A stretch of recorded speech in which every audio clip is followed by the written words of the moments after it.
Que el Señor esté con ustedes. y con tu espíritu. Lectura del Santo Evangelio según San Marcos. Gloria a ti, Señor. Un día, mientras enseñaba en el templo, Jesús preguntó: ¿cómo pueden decir los escribas que el Mesías es hijo de David? El mismo David, inspirado por el Espíritu Santo, ha declarado: dijo el Señor a mi Señor, siéntate a mi derecha, y yo haré de tus enemigos el estrado donde pongas los pies. Si el mismo David lo llama Señor, ¿cómo puedo ser hijo suyo? La multitud que lo rodeaba, que era mucha, lo escuchaba con agrado. Palabra del Señor. Gloria a ti, Señor Jesús. ¿Se pueden sentar un momentito, por favor?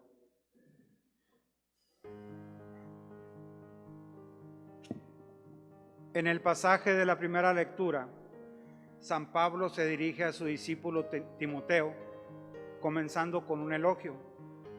Lo elogia la conducta porque siguió todo lo que le enseñó y conoce la conducta de Pablo, incluyendo las persecuciones.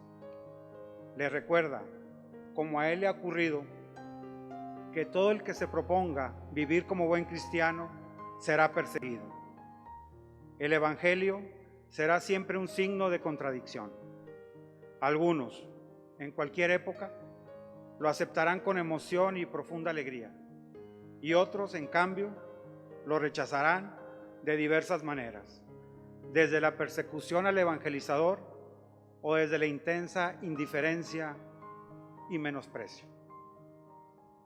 La recomendación de Pablo a Timoteo y a todos nosotros es la de permanecer en lo que has aprendido y se te ha confiado. Este debe ser siempre nuestro punto fuerte. Permanecer en el seguimiento de Jesús. Permanecer en vivir el Evangelio que Él nos enseñó. En el camino que conduce a la salvación.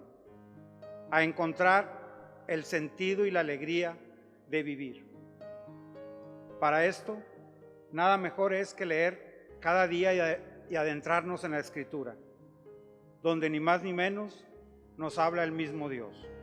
Es palabra inspirada por Dios, para enseñar, para reprender, corregir y educar en la virtud. En el Evangelio, Jesús en su tiempo fue aceptado por unos y rechazado por otros. Según nos relatan los Evangelios, los escribas, fariseos, herodianos, saduceos, letrados, no solamente no le hacían caso, sino que buscaban desprestigiarle para que no le siguiera nadie. Para ello, le hacían preguntas capciosas para que en sus posibles respuestas quedara mal ante todos los que lo escuchaban con atención. Pero nunca lo consiguieron. Al contrario, Jesús con sus respuestas quedaba mejor que ellos y su fama crecía delante de sus oyentes. La gente, que era mucha, disfrutaba escuchándolo. Lo que parece una sutileza, que aquí está en discusión, es el capricho de los fariseos de no querer reconocer a Jesús como Hijo de Dios y al mismo tiempo del linaje de David. Lo que ellos quieren decir primero es que el Cristo será descendiente de David y en tanto tal no será hijo de Dios. Es decir, pretenden poner a Jesucristo en un entredicho. Según ellos, si es Cristo el Salvador, ha de ser hijo de David, pero Jesús dice que es hijo de Dios. Entonces, no puede ser hijo de David, por lo que tampoco es Cristo el Salvador. No deja de tener cierta lógica mundana esta afirmación, con lo que pretenden pasar por alto algo que es fundamental, que es la voluntad de Dios. Jesucristo se toma un tiempo para aclararles a todos los fariseos quién es Cristo en realidad. Ellos no quieren aceptarlo porque ya tienen la mente embotada. Ya han dejado anidar una idea ilógica en sus mentes y no están dispuestos a cambiarlas. Se repite aquello de que no hay peor ciego que el que no quiere ver. El título Hijo de David, aplicado a Jesucristo, forma parte de la médula del Evangelio. En la Anunciación, la Virgen recibió este mensaje: el Señor Dios le dará el trono de David, su padre. Reinará sobre la estirpe de Jacob por siempre. Eso lo vemos en Lucas capítulo 1, versículos del 32 al 33. Los pobres que pedían la curación a Jesús clamaban: Hijo de David, Jesús, ten compasión de mí. Eso también lo encontramos en Marcos 10, versículo 48. En su entrada solemne a Jerusalén, Jesús fue aclamado: bendito el reino que viene, el de nuestro padre David. También lo podemos ver en Marcos capítulo 11, versículo 10. Y el antiquísimo libro de la Didaché agradece a Dios diciendo: la viña santa de David, tu siervo, que nos ha dado a conocer por medio de Jesús, tu siervo. Pero Jesús no es solo hijo de David, sino también es Señor. Jesús lo afirmaba solemnemente al citar el Salmo davídico 110, cita incomprensible para los judíos, pues resulta imposible que el Hijo de David sea Señor de su Padre. San Pedro, testigo de la resurrección de Jesús, vio claramente que Jesús había sido constituido Señor de David, porque David murió y fue sepultado, y su sepulcro aún se conserva entre nosotros. A este Jesús Dios lo ha resucitado, y de ello somos testigos todos nosotros. Eso está en Hechos 2, del 29 al 32. Hay dos aspectos interesantes en esto que nos ayudan a pensar y aplicarlo un poco a nuestra vida. En primer lugar, la gente escuchaba con agrado a Jesús, disfrutaba al escucharlo.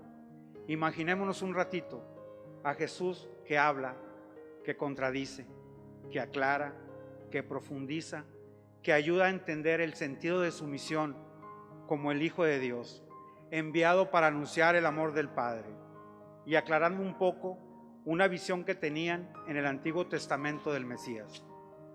¿Cómo pueden decir que el Mesías es el Hijo de David?, se pregunta. Y Jesús no acepta ser hijo de David por dos razones. Él es más que David porque es hijo de Dios.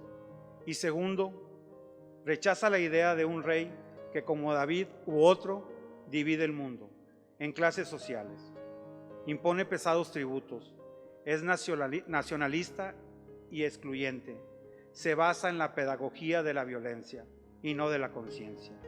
Jesús tiene otra misión. No ha de ser un rey más, sino ser el rey de los corazones.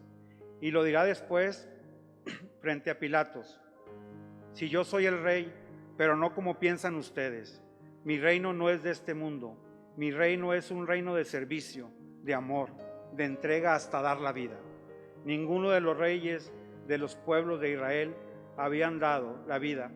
Ninguno había entendido esta dimensión, sino más bien todos los reyes entonces y ahora inclusive piensan en estar arriba para mandar, para sacar su provecho, para conquistar económicamente, políticamente, en una extensión de reino simplemente horizontal. Jesús no. Jesús disfruta de este mensaje.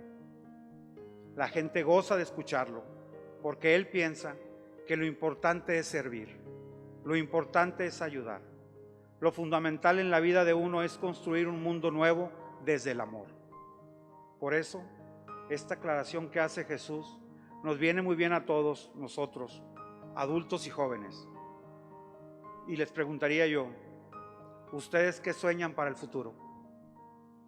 Por supuesto, no un reinado aquí en la tierra, pero a lo mejor la ambición de poder, la ambición por ser más o tener más o dominar más o estar arriba de los demás.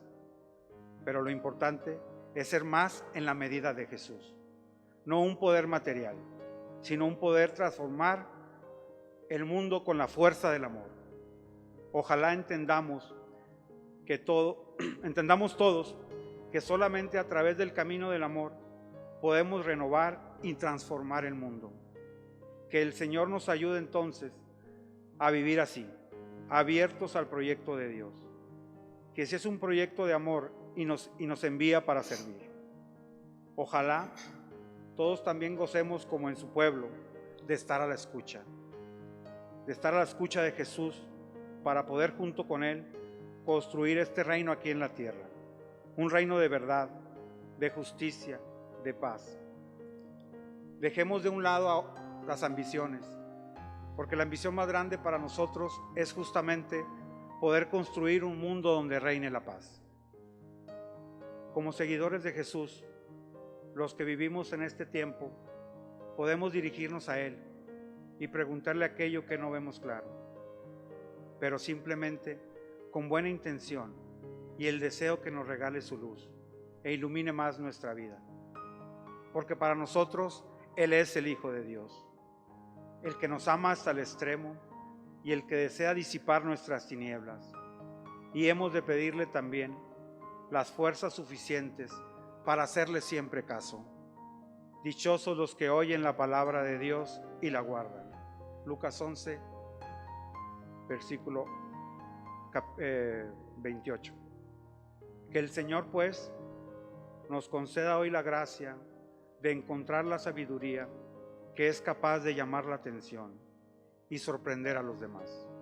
La sabiduría de vivir centrados, caminando con pie firme, alabando a Dios. Sin duda, una vida así da testimonio y llama la atención como la de Jesús. Que así sea. Así sea.